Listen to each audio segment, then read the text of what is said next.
या बॉलिंग कीजिएगा? ऐसे अगर हल्का सा जर्क मान्य होगा तो बॉलिंग भी कर लेंगे। बाकी जयराम जी, सरायकेला की एक अदालत ने फैसला किया कि वीडियो कार्यालय का सामान बेच के मजदूरों का पेमेंट हो मनरेगा का मुद्दा आज भी उठा सदन में। सत्ता पक्ष एक दूसरे को जिम्मेदार ठहरा रहा है, सत्ता पक्ष विपक्ष। जयराम महतो क्या देख रहे हैं मनरेगा का काम, लेबर पेमेंट कैसे देखें? देखिए, मनरेगा का विषय को हमने भी सदन में उठाया था। हमें भी लगता है कि मनरेगा एक बहुत बड़ी आबादी वहाँ निर्भर करती है, तो उस हिसाब से मनरेगा कहीं ना कहीं उचित रूप से संचालित नहीं हो पा रही है। देखिए, इसका पीछे मुख्य कारण ये है, आप और हम आज से वर्षों पूर्व जब सुनते थे, एक विधायक से IAS IPS जो जिला स्तरीय होते हुए हैंडल होते थे, DC हो, SP हो, एक विधायक का गरिमा को मानते थे, गरिमा का सम्मान रखते थे। लेकिन आज ये कड़वी सच्चाई है, तमाम जो है, हमें लगता है प्रखंड स्तर के जो पदाधिकारी हैं वो CMO से संचालन होते हैं, जिस कारण वो तवज्जो नहीं देते हैं, जिस कारण आज ये करप्शन फल फूल रहा है। अगर फिर यथा व्यवस्था थी, आप माननीय चुन के आते हैं, माननीयों का गरिमा है, अगर आप उस गरिमा को CMO से हैंडल करेंगे, उन पदाधिकारियों को अगर CMO से गाइडलाइन देंगे, तो हमें लगता है किसी प्रकार के करप्शन का उपज होगा। अतः जो क्षेत्र के जनप्रतिनिधि हैं, कम से कम उनकी भागीदारी होनी चाहिए। तो सभी विधायक देखिए अपनी शिकायतें सुना रहे हैं, राय सिन्हा सुना रहे हैं, श्वेता सिंह सुना रहे हैं, उमाकांत रजक सुना रहे हैं। सभी जो ब्यूरोक्रेट्स हैं उनके प्रति अपनी जो माने जवाबदेही है उसको कहीं ना कहीं बहुत किनारे कर दिया गया है। तो हमें लगता है मनरेगा हो चाहे अन्य विषय हो, जहाँ सरकारी दफ्तरों में इस प्रकार होता है, तो उसमें कहीं ना कहीं निरंकुश होते जा रहे हैं, जिसका ये परिणाम है। कल्पना सोरेन ने सदन में मनरेगा मजदूरों का मामला उठाया, 11 करोड़ रुपए एक बकाये की बात कही थी। CP सिंह कह रहे हैं कि यूटिलाइजेशन सर्टिफिकेट ही नहीं मिला, इसलिए तो भुगतान नहीं हुआ है।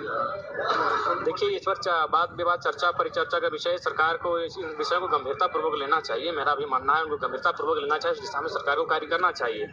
यहाँ गोल मोल जवाब से नहीं कार्य होगा, उन्हें गंभीरता पूर्वक तत्परता दिखाने आवश्यक है। जयराम जी, अमित महतो ने खतियान आधारित स्थानीय नीति का मामला सदन में उठाया। अमित महतो जयराम महतो इसको कैसे? निसंदेह मेरा समर्थन है। निसंदेह इस राज्य को एक सटीक स्थानीय नीति मिलनी चाहिए, जिससे परिभाषित हो सके इस राज्य के मूल निवासी मूलवासी कौन है, ये परिभाषित होने की आवश्यकता है। अगर 25 वर्षों में भी परिभाषित नहीं हो पाएगी तो कहीं ना कहीं उसका फलाफल इस राज्य के निवासियों को नहीं मिल पाएगा। 1932 को लेकर बहुत मतभेद है। देखिए, मेरा मानना है कि देखिए 1932/1964 और एक कॉलम आप एक श्वेत पत्र जारी कर सकते हैं। श्वेत पत्र का तात्पर्य उन लोगों से होगा जो लोग ये कहते हैं कि हम कई वर्षों से इस भूभाग में बस गए हैं और इस भूभाग के अलावे हमारा किसी भूभाग से कोई संबंध नहीं है, लेकिन ये भूभाग हमारा मूल नहीं है। तो उनकी परिस्थितियों के लिए, चूंकि वहाँ चाहेंगे कि अगर कानूनी दृष्टिकोण से देखेंगे तो फिर आप आसाम का उदाहरण लेंगे तो इस प्रकार की प्रक्रियाएं बहुत देर से होती हैं। लेकिन अगर मानवता की बात करेंगे तो अगर कोई ऐसा दावा कर रहे हैं तो वहाँ एक श्वेत पत्र जैसा फॉर्मेट बने और उसके आधार पर वो उस श्वेत पत्र के माध्यम से कहें कि हमारा इस राज्य के भूभाग के अलावा बाकी जो भूभाग है उनसे नाता टूट चुका है, तो उस पर एक ऑप्शन आप रख सकते हैं। बाकी 1932 और जो खतियान आधारित स्थानीय नीति है उसको पुरजोर तरीके से लागू करने की आवश्यकता है। हाँ, नई बात इसलिए कह रहे हैं, नहीं हमने कहा था, नई बात हमने भी कहा था, उस समय भी हमने श्वेत पत्र का जिक्र हमें लगता है 4-5 इंटरव्यू में हमने कहा था। इसका जिक्र हम 4-5 इंटरव्यू में श्वेत पत्र का हमने कहा था कि अगर कुछ लोग ऐसे हैं जो इस अब टूट चुके हैं, उनका नाता टूट चुका है, कई वर्षों से नहीं कई दशकों से यहाँ अगर रहते हैं तो उसके लिए एक श्वेत पत्र का प्रावधान सामने आए। जयराम जी एक सवाल, जो मुद्दा उठाए नौकरी कितना प्रतिशत है, कई लोग ये मान के चल रहे हैं या आपको फोन कर रहे हैं कि जयराम जी ने रघुवर जी वाली स्थानीय नीति को ही अपना लिया, कितना इसी वजह से नहीं। आप बाबा जी, आप बात कल मेरा गैर सरकारी संकल्प 1932 का ही है, काहे घबरा रहे हैं? रघुवर दास जी को काहे छत्तीसगढ़ के महोदय का हम फॉलो करेंगे? ये झारखंडी कट्टर झारखंडी है। कल मेरा गैर सरकारी संकल्प 1932 का खतियान ही है, उस पर जोरदार बहस हो। आज छोड़ दिया जाए। बोलिए। आज तक हम सड़क पे आवाज उठाते थे, सड़क पे युवाओं की आवाज उठाते थे। करीबन एक महीने का एक विधानसभा सत्र चला। इस विधानसभा सत्र में तो आप किस रूप में देखते हैं कि सार्थकता कितनी है? देखिए, विधानसभा का जो सत्र होता है वो कहीं ना कहीं एक आशा के रूप में होता है।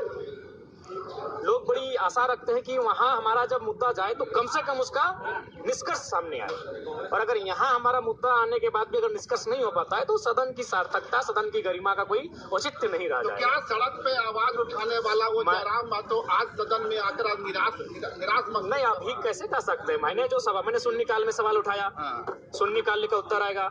मैंने क्वेश्चन किया, उस क्वेश्चन का उत्तर मिला है, उस पर कार्रवाई होने की बात कही है मंत्री ने। तो मैंने जिन विषयों को सदन पे रखा है उस पर सरकार का एक जवाब वहाँ मिला है। उस जवाब के लिए मान के चले एक समय अवधि होती है, 15 दिन, 45 दिन, 60 दिन, 90 दिन। उसके बाद अगर नहीं होगी तो निसंदेह हम आके मीडिया में आके कहने से हमें कोई परहेज नहीं होगा कि सदन की सार्थकता तो इन हो रही है। ठीक है, अभी हम देख लेते हैं।